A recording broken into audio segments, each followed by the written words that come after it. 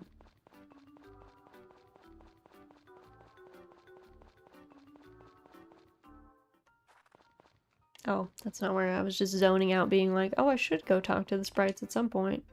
Oh, I forgot the church is locked too. When the church is locked, I can't go to the secret spot. Tragic. Tragic, the injustice.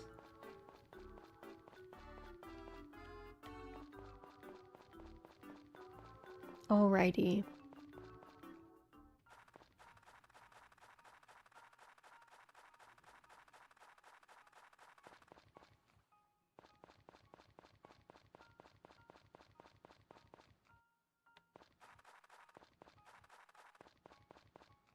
Let's see. I don't think there's anything. We already got the power berry behind here. Funnily enough, we cannot go up that way. It has a slight lip. It does look nice up here, though. I gotta say. It does look nice up here in winter. It looks nice in every season on a sunny day. I like the vistas. It's not, I gotta say, the vista has nothing on the Doraemon Story of Seasons vistas, but it's still nice. Those are hard to compete with. Those are just hard to compete with. Alright, let's do a little bit of mining, and then I'm also going to... I'm gonna have to sit in the onsen once we finish up our mining, because I will need full stamina for day 2. I mean, technically I think I have plenty of stamina boosters in my fridge, but, you know, it would be nice to be able to save those for a mining run, but...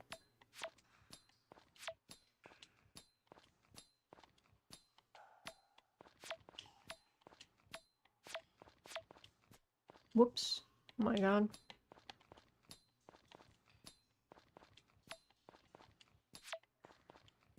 Oops. Oh my god. If I could not stop. I could stop missing these and spending unnecessary stamina. That would be nice. I also think I want to keep my inventory, like, not full. Forget if they give you, like, mochi and stuff at the Mochi Bonanza. So, we will see.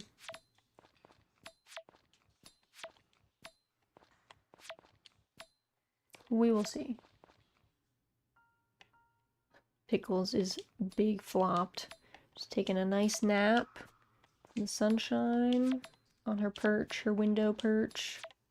I think after this I'm gonna have to get lunch, and then I think we have to mow the lawn. We have a bunch of rain coming. It's been a hot minute since we mowed, so I think that's on the docket for today.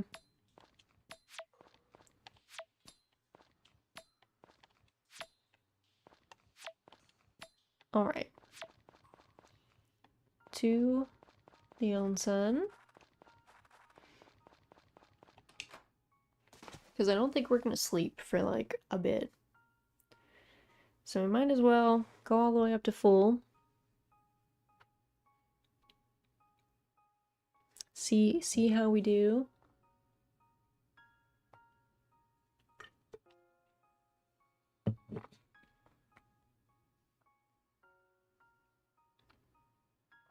Could also use the books in my house to pass the time if we really needed to, but I feel like onsen soaking on the final day of the year is kind of aesthetic. Kind of a mood.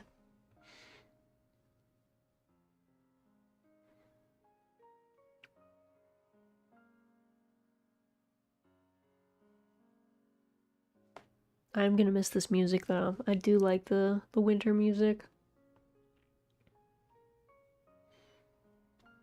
I wish they included the seasonal tracks on your record player so that you could just play. Like, I would play the winter track most of the year. to be honest.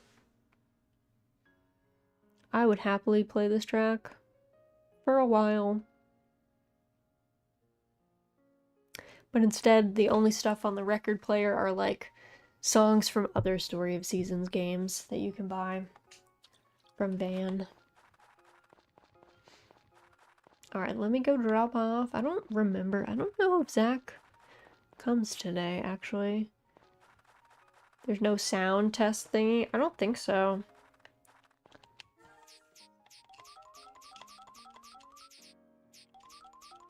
Like, the record player is just well, first you buy the record player, then you buy the records from Van. And so far they've only been different seasonal songs from previous Story of Seasons games. But you can't, as far as I know, you can't swap the music to any of the existing tracks in the game. So like I can't play winter music I cannot play in like spring, which I think would be fun because I like this music.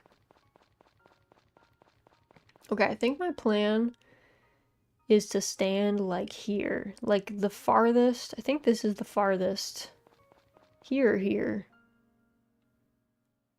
Yeah, I don't know what it would do. I think here.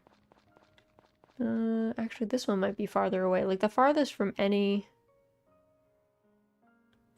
other edge. And we'll see what happens. I don't know if like how time will change, if we have to leave the scene to see it change, or if the ice will just melt and then we fall through the floor. I think the sunrise event goes until, I think you can go see it all the way up until 4 a.m. So I'm assuming all the way up until 4 a.m. the season will not change. In a Rune Factory, I'm usually an autumn music girly or boy. Nothing happens, enter the mine. Oh yeah, true. Yeah, if nothing happens, we will try entering the mine and then seeing if that makes it change.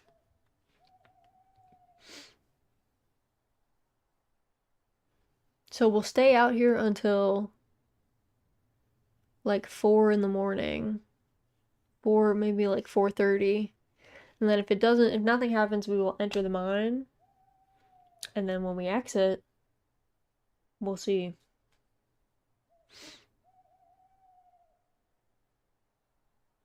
We'll see what it does. I don't know. It does crack me up that there is no night music though. After 8 p.m. they're like, no, we're turning this off. You can listen to other music at night via the record player though. Interestingly, the record player like overrides the 8 p.m. music cuts off.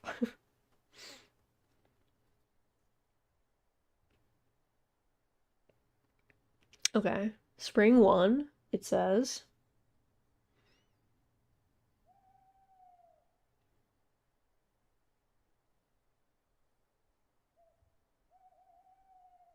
We're just chilling.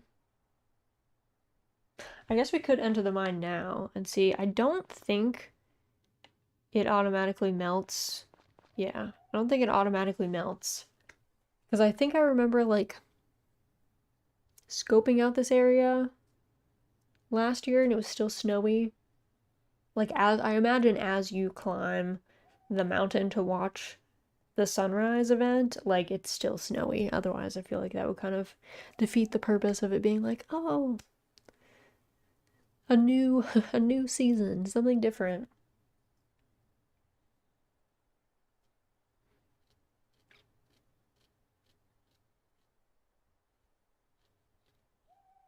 So we'll wait until like 4:30, which should be the end of the, like you can't go view the sunrise event after 4 a.m. So we'll go do that, and then I don't know if that doesn't work. I guess we can stay all the way up until like 6 a.m. or something. See if that should change, because that 6 a.m. would be normal wake up time, so.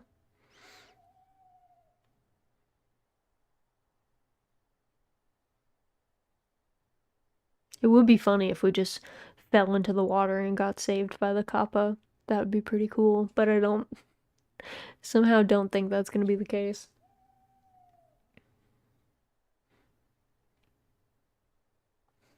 Alright, let's try 4:30.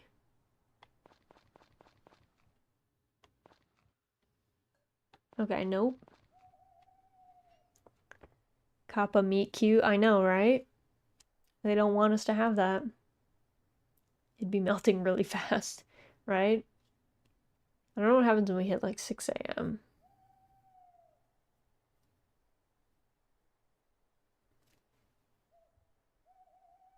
Yeah, 6 a.m. might be, like, that's the only thing that I can think of. Otherwise, they might literally have coded it in so that, like, this can't happen. That you would have to leave the screen. Oh! Nope, it just teleports us. It just teleports us. Welp. The more you know. We just zoomed to our house. We just zoomed to our house. Alright. Where's my thing? We gotta change to our spring outfit. To our spring fit. Perfect. The Morgana Persona 5'd you. That's funny. Yeah, we just instantly were like, zoom? They had to do something not to break the game. Yeah, they knew we were too powerful. They were like, we can't have this. Okay. I think that experiment is a good spot to save. That's kind of what I was guessing would happen. Yeah, I figured they wouldn't let us fall into the water and have something wild happen. Don't you reload to save the last time? Nah, it's fine. It's fine. I mean, it wasn't gonna do a whole lot. It's all good. Pretty sure that happens in Harvest Moon 64 and Game Boy, that you get teleported. I believe it. Alright, let me go ahead and quit this game. First, let's move over. Okay. Game audio is gone for you guys, hopefully. Hopefully, it's gone. But thanks for joining me today. Thanks for experimenting with me. Thanks for seeing what would happen. Let's see. As far as schedules go, we have got our stream tomorrow at 11 a.m. Eastern Time. We're going to be playing some Monster Hunter Wilds. We're going to be doing some Arc-Tempered Ray Dow in the squad lobby. So that should be fun. That fight is definitely harder than most of the other stuff in the game, so that'll be a joy. Thanks for streaming, Raz. Have a great weekend. Thank you, thank you. Let me do a look around and see if anyone that we know is doing anything fun. Oh wait, Hell is doing Sea of Thieves. How long has she been going for? Let me see. Let me see.